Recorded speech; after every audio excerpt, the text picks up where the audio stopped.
Overwhelm. We've all felt it somewhere.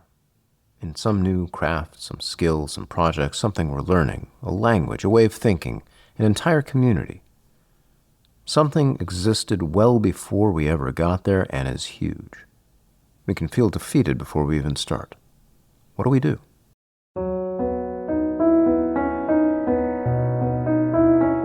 Welcome to the Rhythms of Focus podcast for wandering minds who are tired of feeling that they have to force themselves to make things happen. Maybe know that when things line up well, that tendency to wander actually becomes a powerful wave of focus. I'm Dr. Kourosh Dini, fellow wandering mind. It wasn't that long ago that I struggled to make things happen, whether it was to remember when to pay a bill, do things over time, or look at a list without feeling repulsed.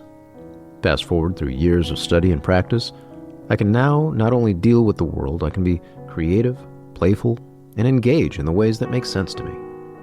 I can be a doctor, musician, father, still play games in the evenings.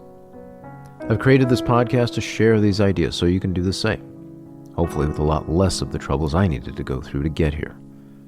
Whether you have ADHD, deal with anxiety, or just suffer from a powerfully creative spirit, I invite you to join me in this weekly podcast to start finding your own way to a calmer, more intuitive space. Please note, I'm not functioning as your doctor, psychiatrist, psychoanalyst, therapist, or otherwise. This is here for education, if not entertainment, and I do hope you enjoy it.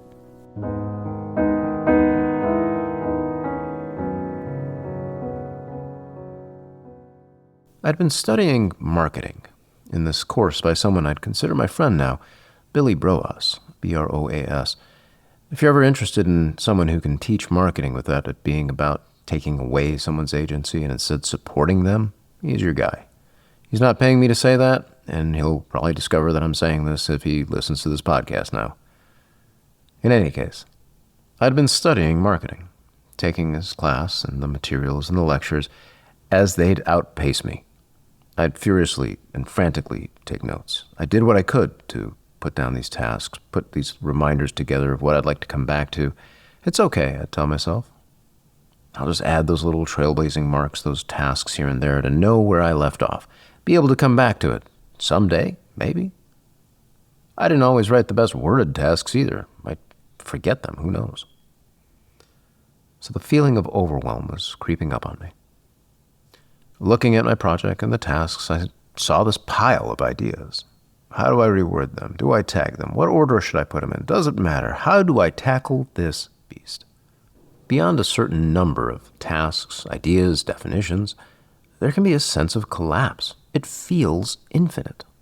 There's no end, and we just don't know where to start. I get the same feeling when I'm learning a new piece of music, writing a book, taking on a large project, even playing a board game. There's this fear that if I start to dedicate myself to any particular path, maybe I'd be wasting my time.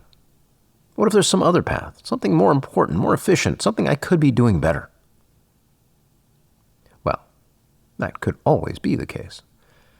In fact, an important marker I've discovered is that near a project's completion, I consistently realize that I could have saved at least half of my time if I'd done something differently. But before getting anywhere near the end, we start, of course, with the beginning.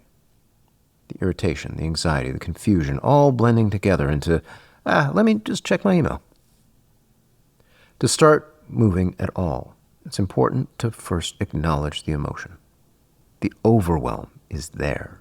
The better we can stay with that feeling, truly feel it, somewhere in our bodies, somewhere in our minds, the better we can use it to inform ourselves. By simply being there, we don't have to do any of the work. Instead, we start to invite it to come to us. We can certainly optionally move something forward here or there. In that mix, there's this greater tendency then to find a play of work, where not only does the work improve, but we might even find ourselves enjoying that exploration. It starts with that feeling. And to get there, we need to be there in that visit. Once we're there, we can envision where we are, where we might like to be in that fuzzy future, and then some next step to the fog of creativity.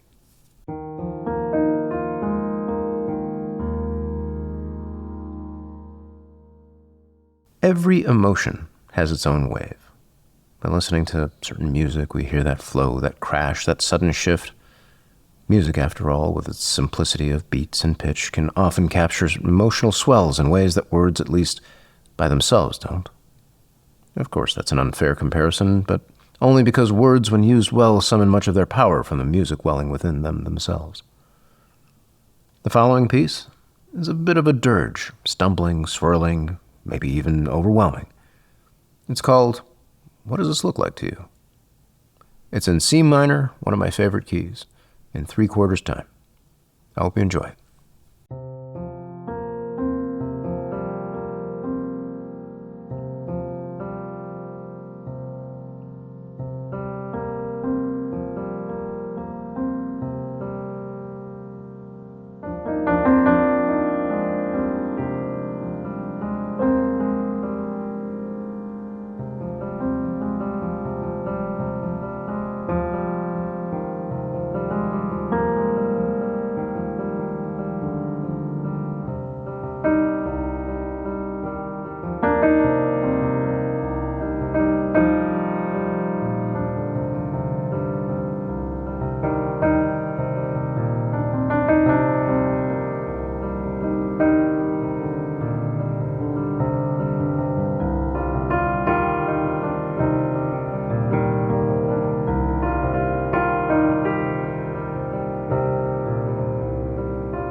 If you've enjoyed what you've heard today, kindly subscribe, rate, review with whatever app you're using.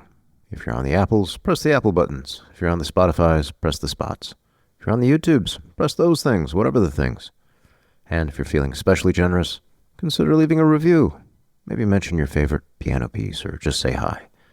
Your support helps more wandering minds find this podcast.